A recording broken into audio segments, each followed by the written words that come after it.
The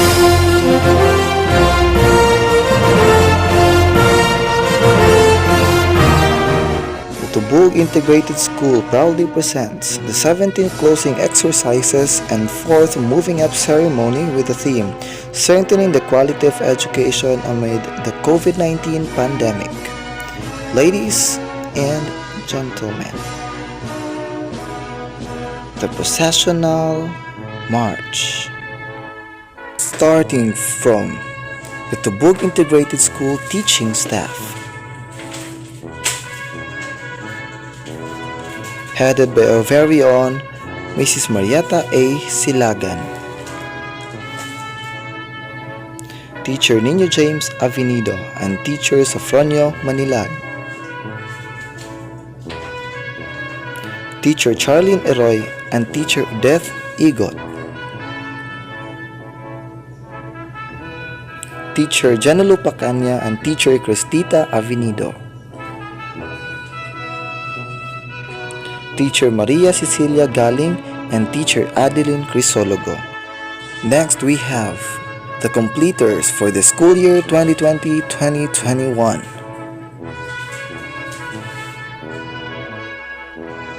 Albores Dubrex, Albores Felix Bernabe, Autida Julifer, Bayo Dustin D, Katcha John Axel, Kumapon Jared, Gulusino John Carl, Matinao Angelo, Pino Nilo, Ponce Kent Ronnie, Postanes Grayson, and Kisto John Eric, Empalmado Mary Rose, Garcia Evangeline, Lim Trisha, Malinaw Meryl Ann, Narciso Rihanna May, Kiriado Feza, Turan Ashley, and Visario Viona Sophie. And this time, the graduates for the school year 2020-2021. Igot Russell Lester, Ludrita J. Kurt, Pino Rex Bryle,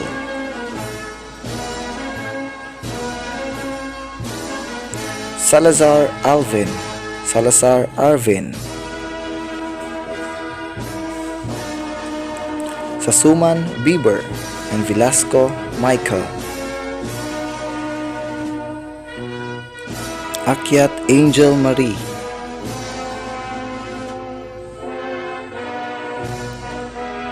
Autida Lesa, Ayag Juvie, Baha Marve Nicole, Basister Jalamay, Kumapon Madel, Gunayan Mika, Lanya Kimberly, Lim Trixie, Lirazan Hershey Monique, Matinao Ginny May, Perlas Gain, and Torillo Kenchi. This time, please pay attention in the singing of hymns. Mga kababayan, ang pambansang awit ng Pilipinas.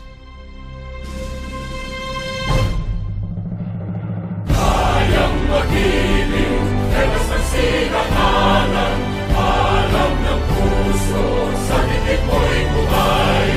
Lupang hinirang, tuyag ka ng magiting, sa manlulupin, di ka pasisigil, sa nagatang tutok sa simoy at sa langit mong pagaw, ay hinatang tulad, awit sa pagkayang minamahal, ang isang ng matawad mo'y tagumpay na nag-iindig, ang bituin at araw niya kailan pa may di magtitingin, luman ang araw ng walhagit pagsingka, huwag langit sa piling mo, aming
let us put ourselves in the holy presence of the Lord. In the name of the Father, and of the Son, and of the Holy Spirit. Amen. I pray you'll be alright and watch us where we go and help us to be wise in times when we don't know. Let this be our prayer when we lose our way. Lead us to a place, guide us with your grace, to a place where we'll be safe. And now let us listen to the welcome address of our PTA President, Ruel C. Eroy. Mayong hapon sa tanan. Una-una sa akong pagyukbo sa Barangay Captain Venerando Abinido, ilabi na sad sa iyang kauban sa buhat mga barangay officials. Una sa labi na sa to ang school head diri sa Tubog Integrated School headed by Ma'am Mayet Silagan. Ilabi na sad sa iyang kauban nga mga matutudlo sa nakadaiyang level sa Tubog Integrated School. O ilabi na sad sa katauhan diri sa Barangay Tubog, mga ginikanan, mga estudyante, ilabi na sad sa mga estudyante nga mo graduate karong tuiga 2020 to 2021. O welcome karong hapuna sa tuang activity nga atong paghimuon nga closing ceremony karong hapuna. Og usbon ko welcome og daghang salamat og mayong hapon sa tanan. At this juncture, let us listen to the video message of Secretary Leonor Magtoles Briones for the graduates and completers for the school year 2020-2021.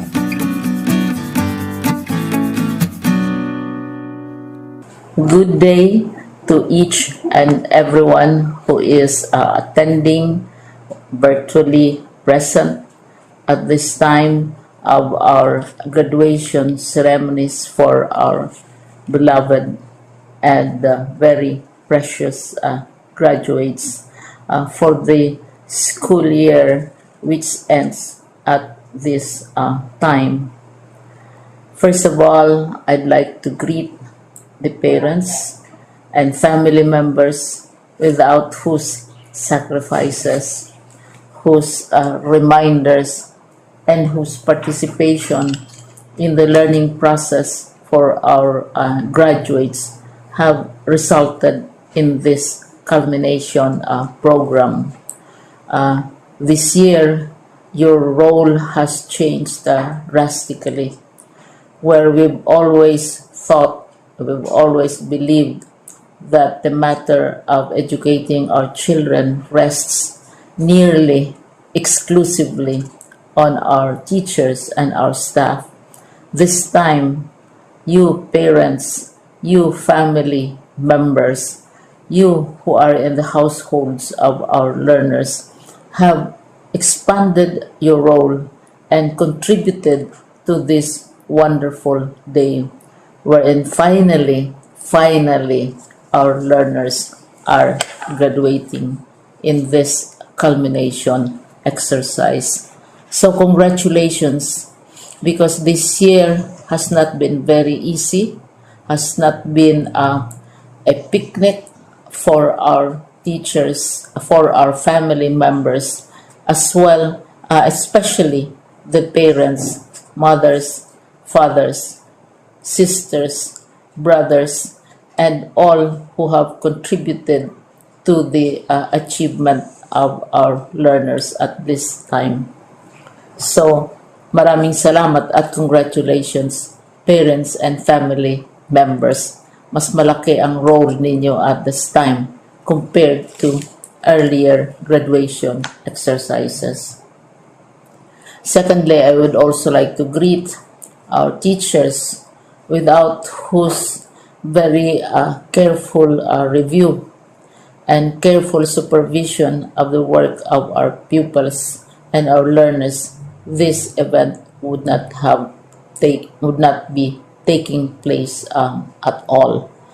And so thank you, teachers. Your role has also expanded in addition to seeing to it that the modules are faithfully followed, the assignments are correctly implemented, and the learners are truly learning. And you have had to deal with new ways of assessing the performance also of the learners. So congratulations, teachers, for enduring, for your patience, for your love for our learners, and your willingness to engage in a way and methods of teaching which are different from those which are used to. Assessment must have been especially difficult for you, especially since you were not able to see most of the time our students in face-to-face meetings, and most of the meetings, of course, were virtual. We'd also like to thank the local government units for their interest, for their cooperation, and for their continuing contributions to the needs of education, even as our children do not go to school. Your donations of material as well as financial resources at this time are most welcome, and your advice has been taken seriously not only by our teachers, by our school officials, but also by our officials in the Department of Education. We continually talk with local government units, especially in times of disaster, in times of great need for classrooms, for space, and for responses to unforeseen emergencies. Thank you, local government units. But of course, most of the congratulatory greetings fall on the deserving graduate. Each and every one of you is truly special. You are different from the other graduates who have passed through the portals of your school. You went to school practically without seeing your teachers, if at all. You went to school with your parents, your mothers, and your fathers hovering over your shoulders and seeing to it that you are able to complete your assignments. You are completing your studies at a time when examinations and assessments are different. You are culminating these long months of hard work at this time, even as you have to do family chores, even as you are distracted, and even as your world has turned upside down, and it seems and it appears as if we don't know what the future holds and what will happen next. But you have persevered, and now you are ready to graduate.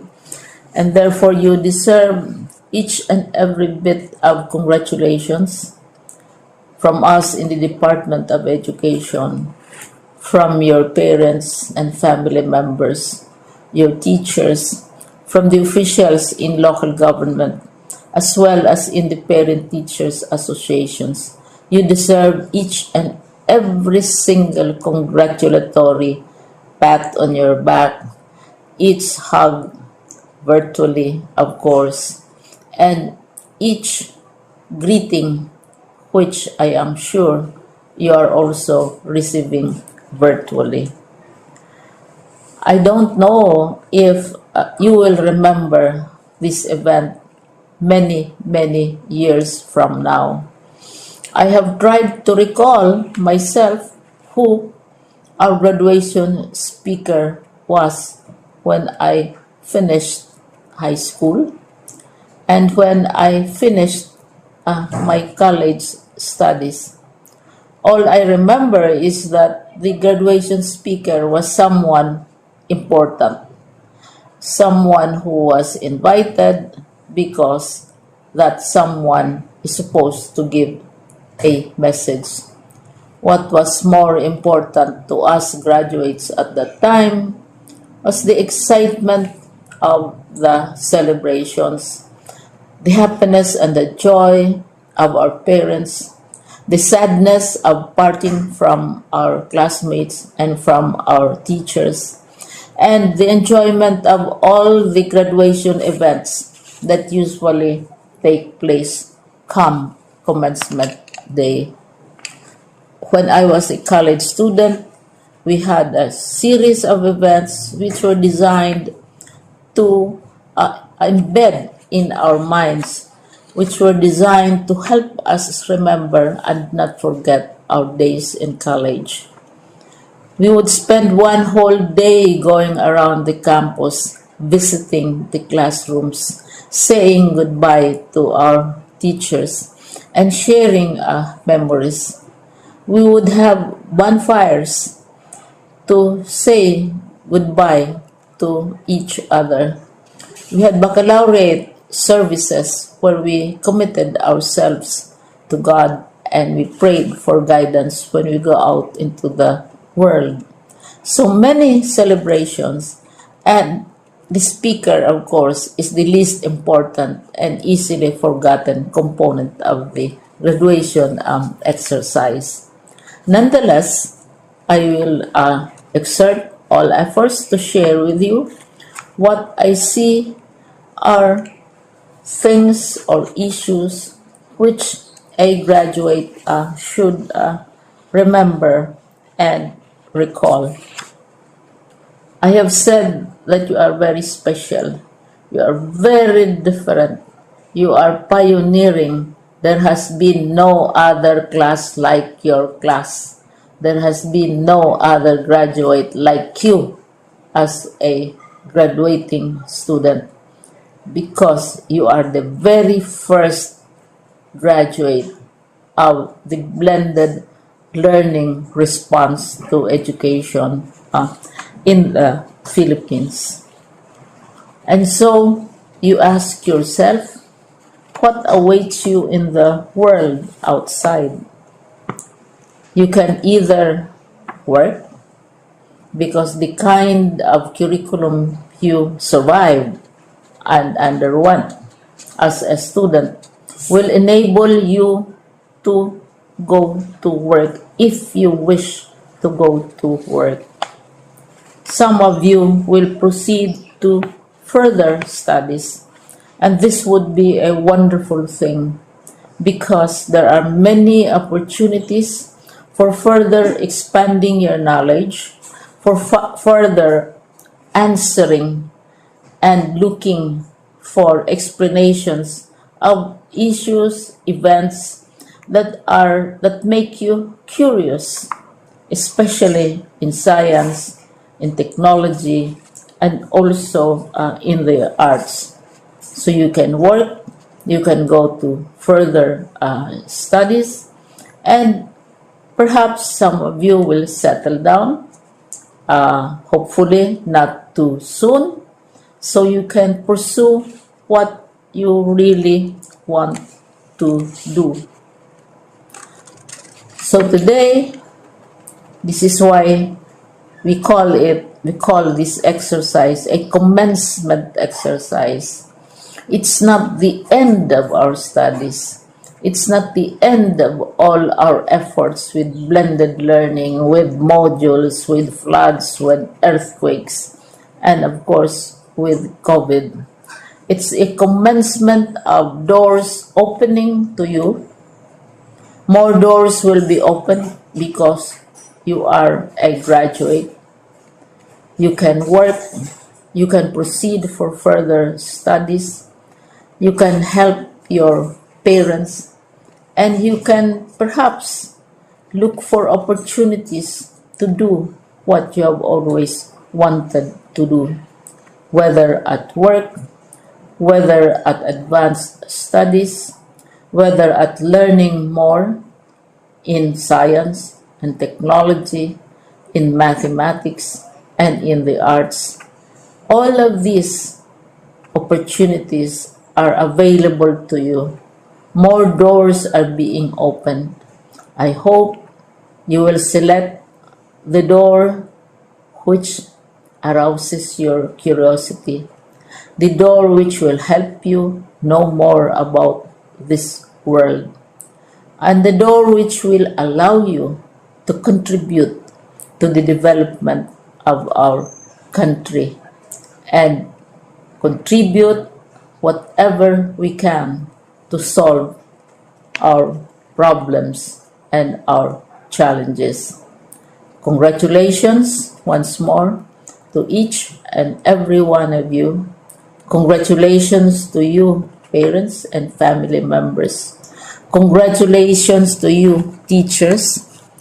When I was chair of the board of Silliman University, each time we had graduation ceremonies, during the baccalaureate and during commencement itself, I would cry. I would cry because you are sending out into the world a new batch of graduates, and we want to be sure that what is awaiting them is appropriate. We want to be sure that they are ready for what awaits them when they select which door to open. And so, we tell you, go out to the world, do whatever you want to do.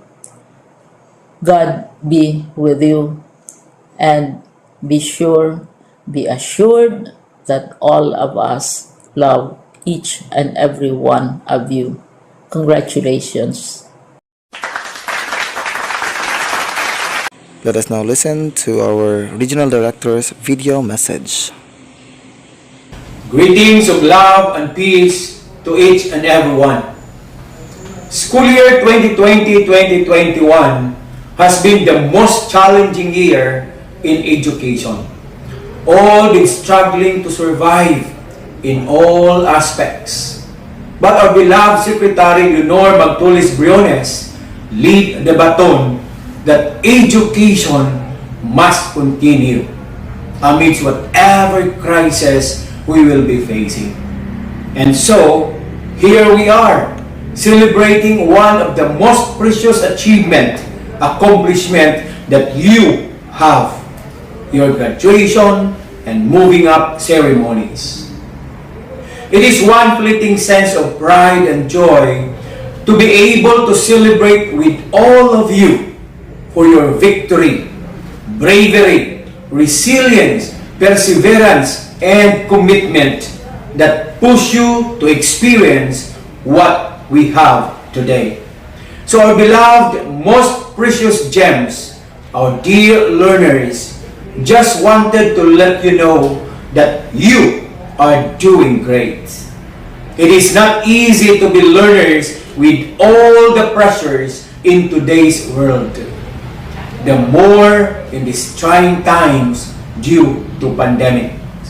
How you hurdle your lessons remotely through distance learning of varied modalities, the fear and scare of the virus due to negative publicity, and many more. But you survive and victorious. So, don't lose your heart if you find things difficult. Today, the world is so tested. It is a high time that you put all your learnings into action. Never be a bystander watching as the world takes a paradigm shift. Take the wheel. Collectively, the youth are stronger than any pandemic known to men. Remember, everyone is a student of life as we all keep learning something or the other throughout our lives. So, keep the faith and believe in yourselves. Work hard and work smart too, and with the right focus and determination, you will see that goals are not impossible to achieve. Just have a clear plan, and whatever detours come your way, don't be afraid. Face them with conviction that those are part of the pitfalls where we cannot evade. So be strong and let your education and learnings with God be your shield. And don't forget to thank the most honest persons in your life. Those who can say and tell you exactly what you are doing, either good or bad. Those who guide you sincerely to the path where you want to walk on. Who always with you in times of your successes and downfalls. They are your parents, teachers, relatives, and best friend. So learners, congratulations, you hit the mark on your timeline. To all the parents and guardians out there, your contribution towards the realization of the once dreams of your children is so great. Sustain it, and you will see and harvest the fruits of it sooner than later. So thank you for partnering with DepEd through your children's education. So to all of you, congratulations. To the school, I know how you struggle also, especially that the world was shocked of what happened and nobody was prepared. There were so many hows and whys, but you are able to navigate it until reaching its destination. So whatever is the experience and hardships, what is more important is the outcome of what you have done. That's why my salute to you. To our teachers, school heads, supervisors, and non-teaching personnel, you did a great job, worthy of emulation. I am proud of you. To the SDOs, I am so happy of what your division accomplished for school year 2020-2021. Your efforts doesn't go to vain. Now it comes into fruition. So to all, kudos. To everyone, always have the smile in you. See miracles in life every day, and you will be filled with positivity in thoughts and actions. Congratulations once again.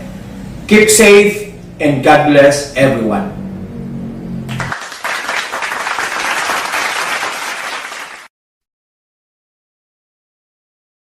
After hearing the regional director's video message, let us watch the video message of our SDS, Dr. Benito A. Dagatan.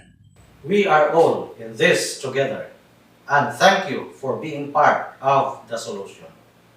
This momentous event of your lives in the era of hard times brought about by the pandemic, I would like to convey my heartfelt congratulations to all of you who made it as completers and graduates for school year 2020-2021.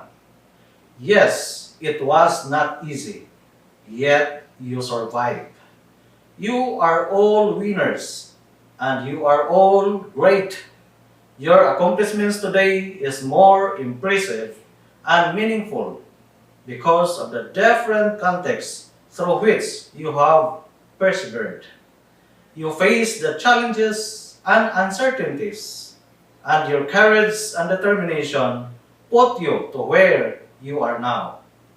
Your certificates and diplomas prove of where you have gone and what you have done.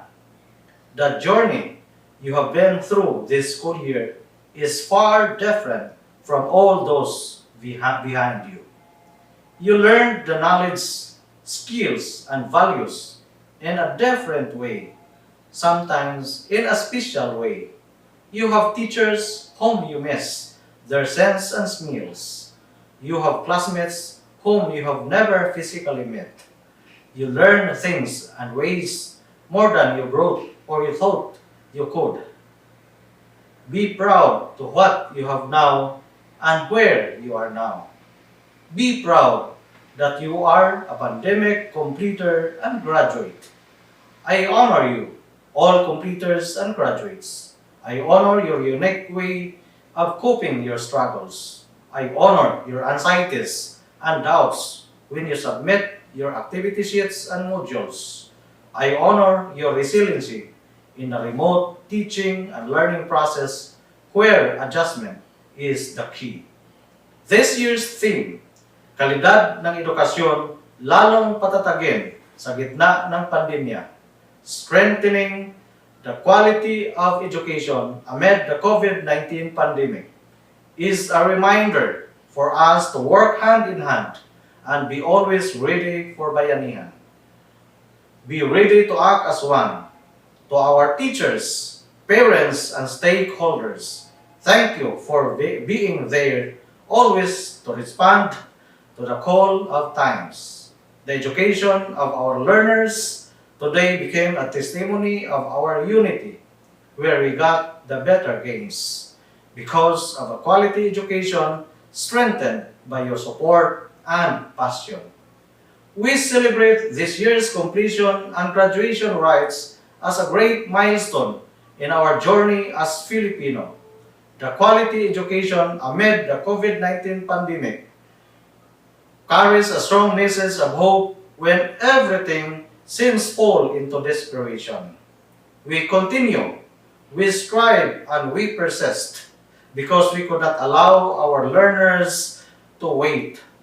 And we are all one in fulfilling our mandate of delivering accessible, quality, liberating, and relevant education even in these trying times. Completers and graduates, congratulations! Continue to live up the values that we stand for. Makadiyos, makatao, makakalikasan, and makabansa. Continue to fulfill your dreams and vision. Continue to build your story of resiliency with humility, joy, honor, and pride. Ours is a story to tell to others, to the generations after us, and that even with the COVID-19 pandemic, we could still be the best and we could soar up high. Don't be sad because it's over. Smile because it happened.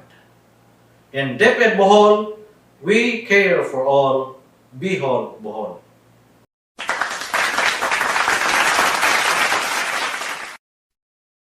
At this time, let us hear the message of our Ubay 1 Public Schools District Supervisor, Dr. Lourdes A. Mendez.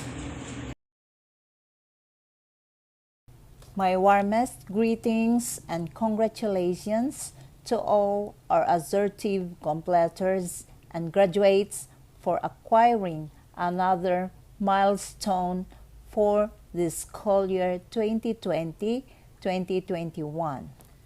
My compliments is extended to the parents, teachers, and school principal for the untiring support and guidance to our children as they continue to fight the challenges in pursuing of achieving their goals in life.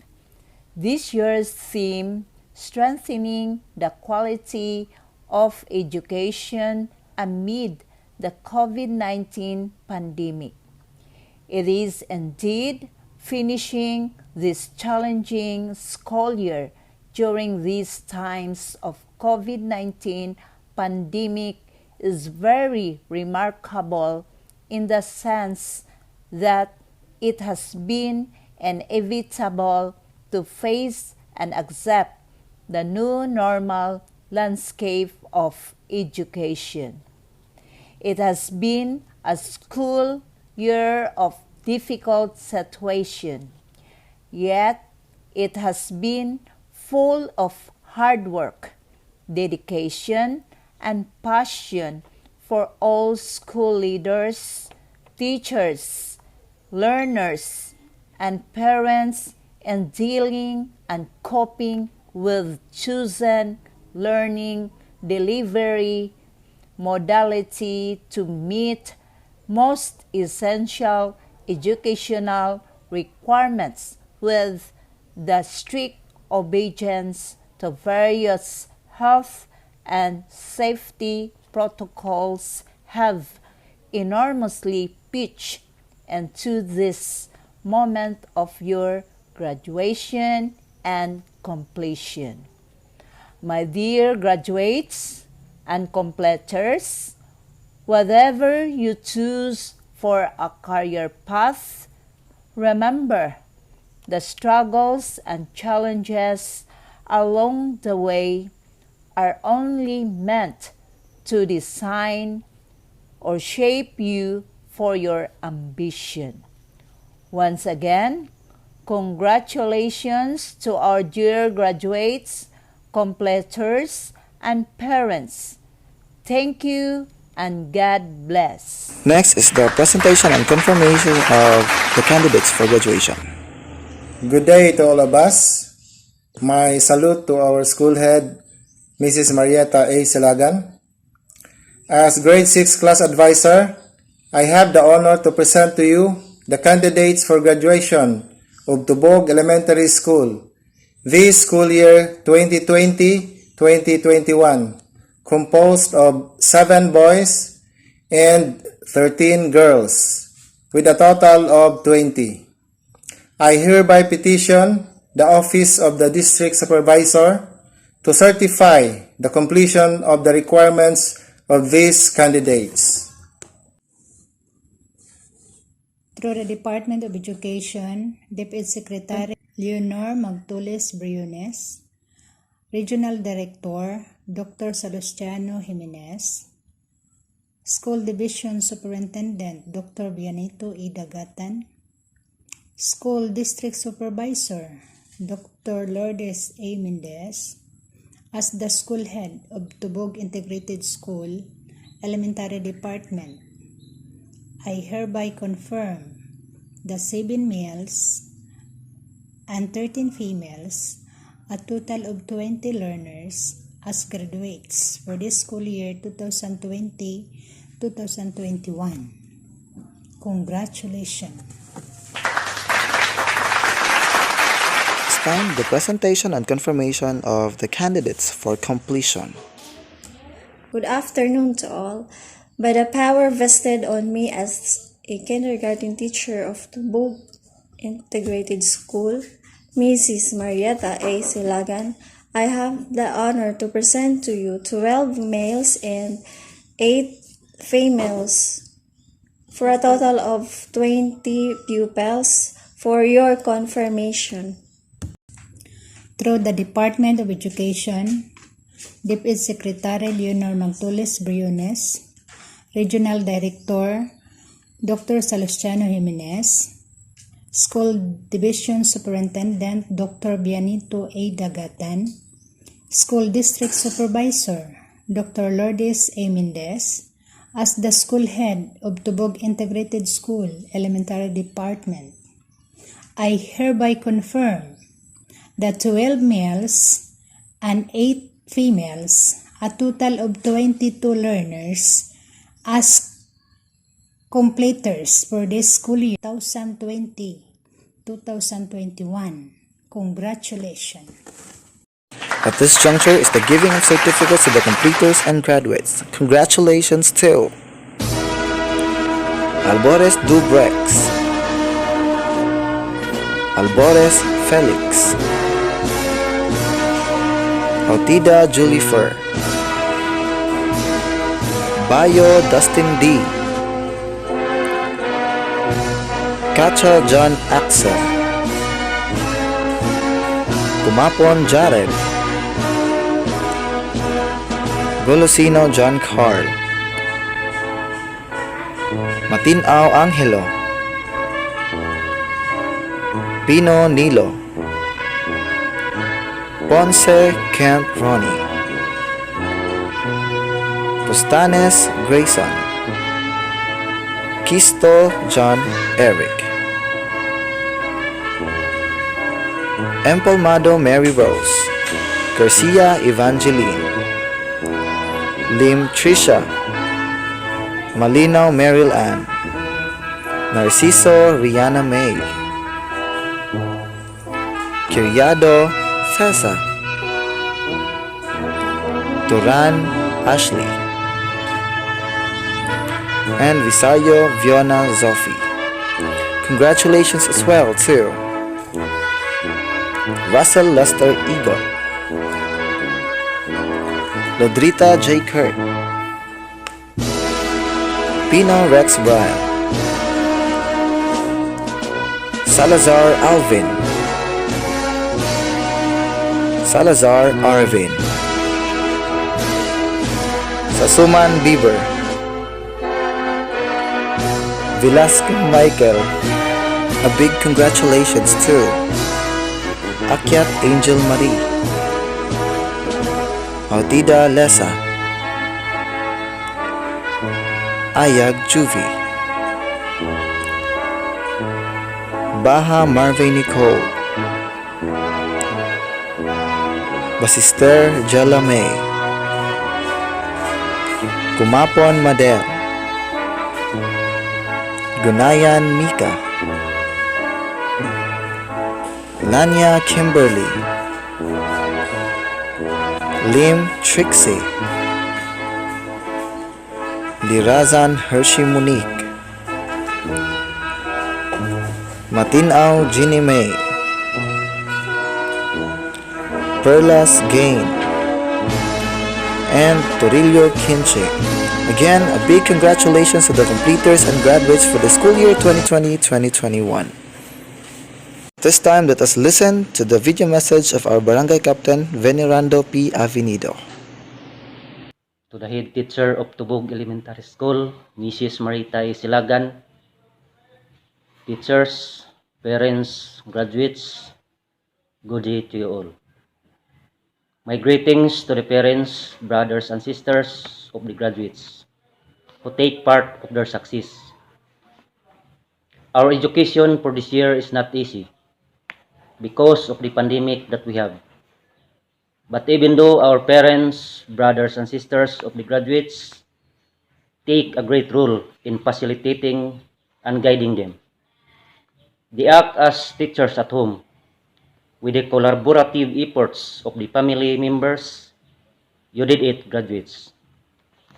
And most of all, my salute to the teachers who do their best to reach out their learners so that education will not stop. Amidst the threat of the pandemic, they find ways to let education continue through blended learnings. Thank you, parents and teachers, for the unconditional love and support for the learners. Your struggles and efforts have a great fruit of success. Job well done to you all. To the graduates, congratulations, you did it.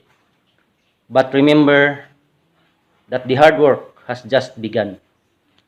This is just the conclusion of one chapter and the beginning of another. Continue dreaming and believing of what you can do. Wherever you go, go with your heart. Once again, congratulations.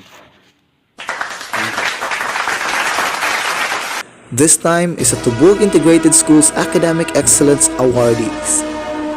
Ladies and gentlemen, congratulations to Russell Lester Egot for being an academic achiever with honors for the school year 2020-2021. Another Academic Excellence Award is given to Kenche T. Torillo with honors for the school year 2020-2021. Another Excellence Award is given to Jaker P. Lodrita with honors. The same award is given to Trixie T. Lim with honors. Another award is given to Hershey Monique Lirazan with honors. Academic Excellence Award is given to Kimberly O. Lan with honors. We also have the awarding of alumni. First, we have Adrian Valles, a graduate of Bachelor of Elementary Education. And next, we have Jason Cabajo, a graduate of PS Criminology. The Tubog Integrated School is so proud of you. At this juncture, let us witness the graduation song for the batch 2020-2021. I close my eyes and I can see a world that's waiting up for me, that I call my own. Through the dark, through the door, through where no one's been before, but it feels like home. They can say it all sounds crazy. They can say I've lost my mind. I don't care, so call me crazy. We can live in a world that we design. 'Cause every night I lie in bed, the brightest colors fill my head. A million dreams are keeping me awake. I think of what the world could be, a vision of the one I see. A million dreams is all it's gonna take. Once again, congratulations to the teachers and graduates for the school year 2020-2021. But before this virtual graduation ends, let us listen to the message and closing remarks of our very own school head, Mrs. Marieta A. Silagan. My heartfelt respect to the barangay officials headed by Barangay Captain Venerando Payot Avenido, PTA members and officials headed by Mr. Roel Eroy, teaching staff of Tubog Integrated School, Elementary Department. Good afternoon. My task this afternoon is to give the closing remarks, but before that, I have a short message first. Despite of pandemic COVID-19, we still do our part as teachers for the benefits and success of our learners. We use the modular distance learning as medium of instruction. Teachers encountered many challenges like shortage of resources such as printer, bond papers, and others. Second, to the teachers, thank you so much to all of your efforts rendered here in our school, especially to your assigned coordinatorship. To Ninyo James, Melo Avenido, for all the ICT works, Cristita R. Avenido for making all the school TRRM reports, Maria Cecilia is Galing for accomplishing the property custodian reports, Charlene E. Eroy for being the guidance teacher, Sopronio P. Manilag for guiding the SSU officials, Adeline J. Crisologo for being the attendance teacher, Odette M. Igot for being the virtual, making the virtual graduation program. All of you, thank you so much to make the program successful. Lastly, this afternoon, I would like to close this 17th graduation rites and 4th moving up ceremony. God bless you always. Keep safe everyone. Thank you for watching. And this has been your host, Simon James Avinondo, signing off.